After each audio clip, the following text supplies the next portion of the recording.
اعوذ باللہ من الشیطان الرجیم، میں پناہ چاہتا ہوں اللہ کی شیطان مردود سے۔ بسم اللہ الرحمن الرحیم، اللہ کے نام سے شروع جو نہایت مہربان رحم والا۔ یا ایھا الذین آمنوا لا تقولوا راعینا وقولوا انظرنا واسمعوا وللکافرین عذاب علیم۔ ما يود الذين كفروا من أهل الكتاب ولا المشركين أن ينزل عليكم من خير من ربكم والله يختص برحمته من يشاء والله ذو الفضل العظيم۔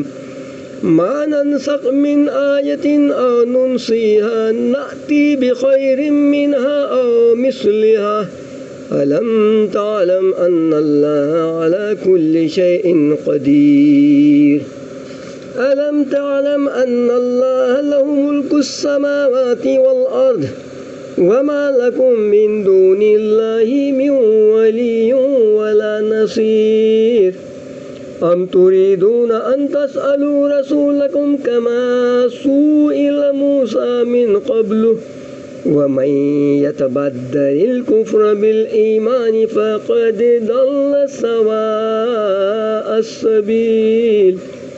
ود كثير من أهل الكتاب لا يردونكم من بعد إيمانكم كفارا حسدا من عند أنفسهم من بعد ما تبين لهم الحق فاعفوا واصفحوا حتى يأتي الله بأمره إن الله على كل شيء قدير۔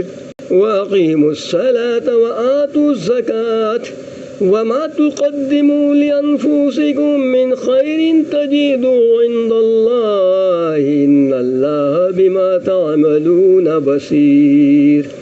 وقالوا لن يدخل الجنة إلا من كان هودا أو نصارى تلك أمانيهم قل هاتوا برهانكم إن كنتم صادقين۔ بلى من أسلم وجهه لله وهو محسن فله أجره عند ربه ولا خوف عليهم ولا هم يحزنون۔ اے ایمان والو، رائنا نہ کہو اور یوں عرض کرو کہ حضور ہم پر نظر رکھے اور پہلے ہی سے بغور سنو، اور کافروں کے لیے دردناک عذاب ہے۔ وہ جو کافر ہیں کتابی یا مشرک، وہ نہیں چاہتے کہ تم پر کوئی بھلائی اترے تمہارے رب کے پاس سے، اور اللہ اپنی رحمت سے خاص کرتا ہے جسے چاہے وہ، اور اللہ بڑے فضل والا ہے۔ جب کوئی آیت ہم منسوخ فرمائیں یا بھلا دیں تو اس سے بہتر یا اس جیسی لے آئیں گے۔ کیا تجھے خبر نہیں کہ اللہ سب کچھ کر سکتا ہے؟ کیا تجھے خبر نہیں کہ اللہ ہی کے لیے ہے آسمانوں و زمین کی بادشاہی، اور اللہ کے سوا تمہارا نہ کوئی حمایتی نہ مددگار۔ کیا یہ چاہتے ہو کہ اپنے رسول سے ویسا سوال کرو جو موسیٰ علیہ السلام سے پہلے ہوا تھا، اور جو ایمان کے بدلے کفر لے وہ ٹھیک راستہ بہک گیا۔ بہت کتابیوں نے چاہا کاش تمہیں ایمان کے بعد کفر کی طرف پھیر دے اپنے دلوں کی جلن سے، بعد اس کے کہ حق ان پر خوب ظاہر ہو چکا ہے۔ تو تم چھوڑو اور درگزر کرو یہاں تک کہ اللہ اپنا حکم لائے۔ بے شک اللہ ہر چیز پر قادر ہے۔ اور نماز قائم رکھو اور زکوٰۃ دو، اور اپنی جانوں کے لیے جو بھلائی آگے بھیجو گے اسے اللہ کے یہاں پاؤ گے۔ بے شک اللہ تمہارے کام دیکھ رہا ہے۔